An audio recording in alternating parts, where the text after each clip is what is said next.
Dan aku masih balik lagi bersama gue Puni, dan di sini gue bakal kasih tau untuk sebuah chord lagu dari Nidji yang berjudul Laskar Pelangi, karena banyak ya yang request sebenarnya. Sebenarnya gue udah pernah bikin tutorialnya, cuman chordnya itu dari chord asli gitu ya, G. Gitu ya. Jadi di sini gue bakal bikin ini yang versi gampangnya dari C, cukup simple. Kayak apa lagunya, langsung masuk aja di bagian tutorial. Dan seperti biasa untuk pola stramnya itu cukup simple, jadi cuman down, up, down, down. Gitu ya, diulang-ulang aja ya. Do, up-nya 3 kali ya. Down, up, down.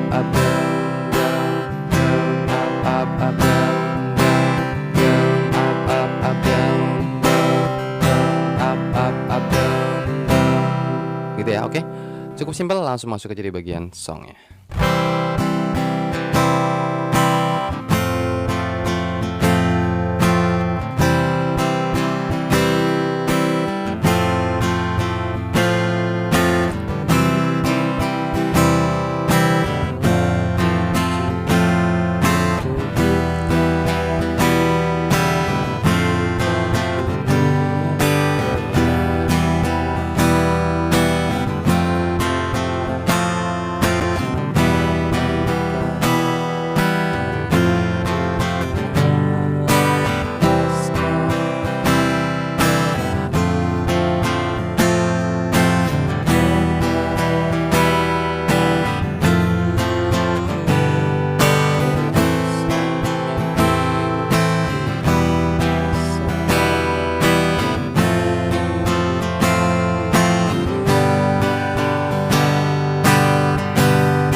Nah, setelah itu balik lagi di bagian ref, ulangin ref lagi aja sampai selesai, oke?